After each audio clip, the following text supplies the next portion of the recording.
নমস্কার, ঘরোয়া রান্নায় সবাইকে স্বাগত। আজ আমি আপনাদের সাথে ভোলা মাছের ঝোলের রেসিপি শেয়ার করব। দেখে নেওয়া যাক রেসিপি। সবার প্রথমে আমি ভোলা মাছ ধুয়ে পরিষ্কার করে নিয়েছি। এর মধ্যে দিয়ে দেবো পরিমাণ মতো নুন, দিয়ে দেবো হলুদ গুঁড়ো। এবার ভোলা মাছগুলো ভালো করে নুন হলুদ মাখিয়ে নেব। মাছগুলো নুন হলুদ মাখানো হয়ে গেছে। এবার ওভেন অন করে একটি কড়াই বসিয়ে দিয়েছি। এতে দিয়ে দেবো পরিমাণ মতন সর্ষের তেল। তেল গরম হয়ে গেছে, ভোলা মাছগুলোকে ছেড়ে দেবো এর মধ্যে।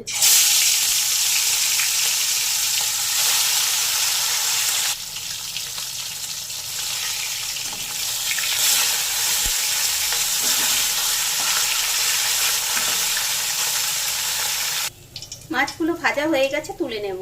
ওই তেলেই কালো জিরে ফোড়ন দিয়ে দেবো। দিয়ে দেবো লম্বা করে কেটে রাখা আলু, আর দিয়ে দেবো পেঁয়াজ কুচি। নুন দিয়ে দিলাম। পেঁয়াজ আর আলুকে সামান্য একটু ভেজে নেব।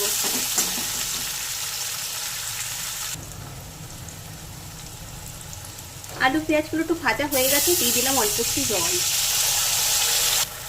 আদা আর কাঁচা লঙ্কা বেটে রেখেছিলাম, সেটা দিয়ে দিলাম। এবার দিয়ে দেবো পরিমাণ মতন হলুদ, জিরে গুঁড়ো, লঙ্কার গুঁড়ো। ঝালটা যে যার স্বাদ মতন দেবেন। ভালো করে মিশিয়ে নেব।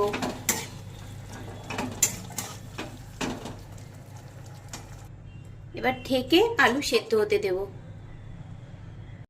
4-5 মিনিট পর আমি ঢাকাটা খুলে এবার দেখে নেব। আলু সেদ্ধ হয়ে গেছে।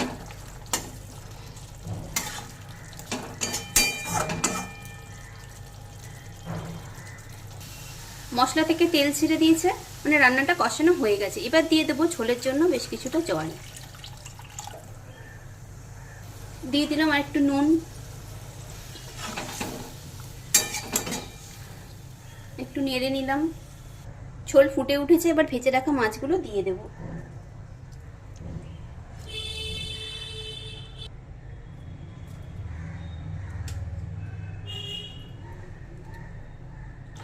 খুন্তি দিয়ে মাছগুলোকে একটু ঝোলের মধ্যে ডুবিয়ে দেব। আবারও ঢেকে 2 মিনিট ফুটতে দেব।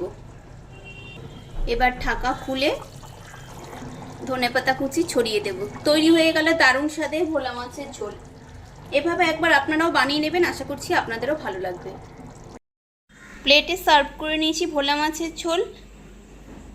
ইউটিউব থেকে দেখলে চ্যানেলটি সাবস্ক্রাইব করবেন, আর ফেসবুক থেকে দেখলে পেজটি ফলো করে পাশে থাকবেন।